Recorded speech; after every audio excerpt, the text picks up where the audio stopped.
Hi అండి. అందరికీ నమస్కారం. కార్తీక పురాణంలో 20వ అధ్యాయం 20వ రోజు చదవవలసిన పవిత్రమైన కథ గురించి తెలుసుకుందాం. పురంజయుడు దురాచారుడగుట. జనక మహారాజు చాతుర్మాస్య వ్రత ప్రభావము వినిన తరువాత వశిష్ఠునితో చెప్పి, గురువర్య, కార్తీక మాస మహత్యమును ఇంకనూ వినవలయును అని నాకు కోరిక కలుగుచున్నది. ఈ వ్రత మహత్యమునందికను విశేషములు గలవా అనే సందేహము కూడా కలుగుచున్నది. నా సందేహ నివారణకు మరిన్ని ఉదాహరణలు వినిపించి నన్ను కృతజ్ఞునిగా చెయ్యుము అన్నాడు.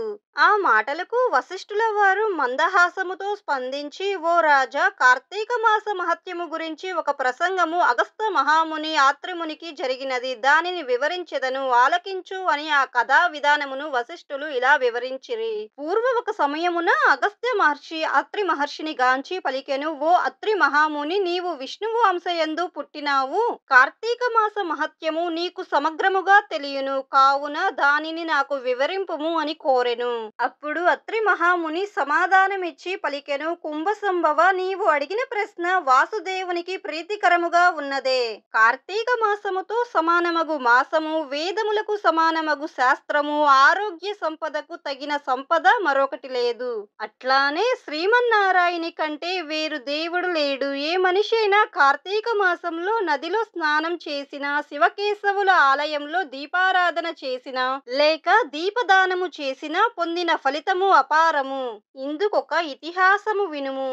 త్రేతాయుగంలో పురంజయుడు సూర్యవంశపు రాజు అయోధ్య నగరమును రాజధానిగా చేసుకొని రాజ్యాన్ని పాలించెను.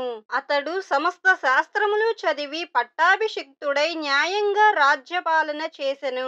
కాని కొంతకాలం తరువాత పురంజయుడు అమిత ధనవంతుడై రాజ్యాధికారంలో గర్వభరితుడై, జ్ఞానహీనుడై, దుష్టబుద్ధి కలిగినవాడై, దయా దాక్షిణ్యములు లేకుండా దేవ బ్రాహ్మణ మాన్యములు లాక్కొని పరమలోభి అయ్యి దొంగలను చేరదీసి వారిచే దోపిడీలు చేయించుచు, దొంగలు కొల్లగొట్టిన తరువాత వచ్చిన ధనంలో సగం తన వద్ద ఉంచి ప్రజలను భయాందోళనలో ఉంచెను.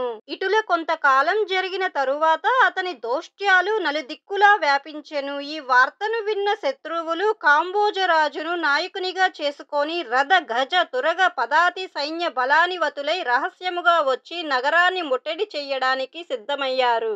వారు నాలుగు వైపుల శిబిరాలు నిర్మించి నగరాన్ని దిగ్బంధం చేసి యుద్ధానికి సన్నద్ధమయ్యారు. అయోధ్య నగరాన్ని ముట్టడి చేసిన సంఘటనను చారుల ద్వారా తెలుసుకున్న పురంజయుడు కూడా సర్వసన్నద్ధుడై నిలిచెను.